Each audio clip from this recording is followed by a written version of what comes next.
بہت سارے جانور تھے. کس جانور کا حوالہ دیا ہے؟ انعام کا. انعام میں بیسکلی مویشی جانور، فارم اینیملس، وہ ہے انعام. ان کی مثال کیوں دی جا رہی ہے؟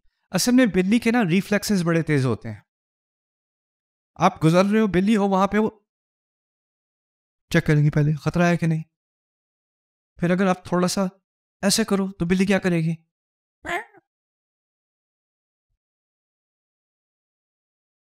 کوئی کبوتر ہے آرام سے بیٹھا ہوا ہے، دانے کھا رہا ہے، آپ پیچھے سے بھی اس کے قریب آؤ گے تو کیا کرے گا؟ اڑ جائے گا. بڑے تیز ریفلیکسز ہیں اس کے.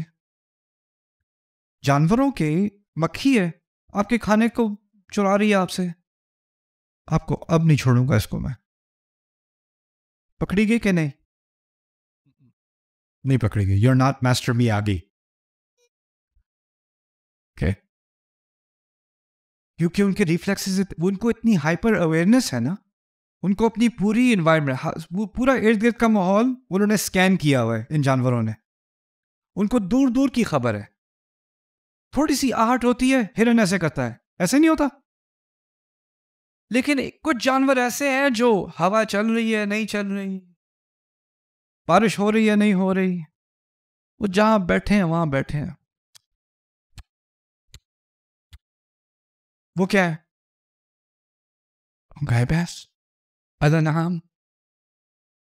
کوئی، اب میں روڈ ٹرپ پہ گیا تھا تو وہاں کیلیفورنیا میں کچھ فارم لینڈ ہے ہائی وے کے پاس، تو وہاں کچھ گائیں تھیں ہائی وے کے قریب آ گئی تھیں. آگے سے ٹرک گزر رہا ہے، اور جب ٹرک پاس سے گزرتا ہے نا تو گائے کے جو بال ہیں وہ گھاس کھا رہی ہے. کوئی اور جانور ہوتا تو کیا کرتا؟ فوراً آگے، وہ اس کو فکر ہی نہیں، کھائی جا رہی ہے کھائی جا رہی ہے. یعنی انعام کی مثال ایسی ہے، ایسے ہو جاتے ہیں جن کو اپنے ارد گرد کے ماحول کا کوئی خیال نہیں رہتا. وہ اپنی بس جو پتھر دل سے جو دنیا دکھ رہی ہے انہیں، اور جس چیز میں ان کی دلچسپی، اس میں ایسے مگن ہو جاتے ہیں کہ وہ انعام بن جاتے ہیں. اولئک کالانعام. یہ غفلت کی انتہا نہیں ہے، غفلت کی انتہا ہے. پھر اللہ تعالیٰ کہتے ہیں بل ہم اضل. وہ تو گائے بھینسوں سے بھی خراب ہے، گائے بھینسوں سے بھی خراب ہے. I don't know if they do this here، کیونکہ یہاں بھی فارم لینڈ تو ہے، بہت ہے. امریکہ میں، مڈل امریکہ میں نا، کیونکہ لوگوں کے پاس فری ٹائم بہت ہوتا تھا، تو ان کے رات کو لڑکے جو آوارہ گردیاں وغیرہ کرتے ہیں فارم لینڈ میں، they have a sport، cow tipping. cow tipping کو گائے جو ہے وہ کبھی کبھی کھڑی کھڑی سو جاتی ہے، وہ کھاتے کھاتے ادھر ہی، تو وہ جا کے اس کو دھکا مار کے لٹا دیتے ہیں، اور وہ اسٹرگل کر رہی ہے کہ وہ کیسے اٹھے، تو وہ اس کو کہتے ہیں cow tipping. کوئی لائن ٹپنگ نہیں کرے گا، کوئی ولف ٹپنگ نہیں کرے گا، کوئی ڈاگ ٹپنگ نہیں. کیوں نہیں کرے گا؟ کیوں نہیں کر سکے گا؟ ان کے ریفلیکسز بہت تیز ہیں، وہ سینس کر لیتے ہیں. یہاں پر کہا اولئک کالانعام بل ہم اضل. نہیں، ان سے بھی گئے گزرے ہیں، ان سے بھی زیادہ خراب.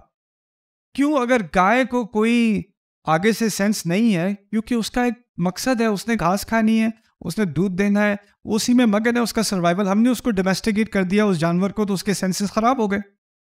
ہم نے اس کو ایسا کیا نا، وہ شروع میں ایسا نہیں تھا، وہ ایک وحشی جانور تھا، ہم نے اس کو ڈومیسٹیکیٹ کر دیا، اب وہ انعام بن گئے. لیکن انسان تو اس سے بھی گئے گزرے ہیں، اس سے بھی خراب، بے مقصد، پھر بھی غافل. وہ تو پھر بھی اس کا کچھ مقصد ہے. اور پھر کہا اولئک هم الغافلون. وہی تو ہے غافل. میں سوچتا ہوں اس آیت کے بارے میں، جیسے جیسے ٹیکنالوجی بڑھ رہی ہے نا، یہ مثال زیادہ آسان ہو رہی ہے سمجھنا، کیونکہ اب تو آپ کے ارد گرد کیا ہو رہا ہے کچھ نہیں پتا. آپ بس لگے ہوئے ہو لگے ہوئے ہو لگے ہوئے ہو، ہمارے بچے لگے ہوئے ہیں. آپ کو زبیر کھانا، زبیر، کوئی آواز نہیں آ رہی، کچھ نہیں پتہ چل رہا، وہ اپنی دنیا میں ہے. لیکن انٹرنیٹ، وائی فائی کٹ ہو گیا، ماما. اس گائے کے سامنے سے بھوسا ہٹا دو بس.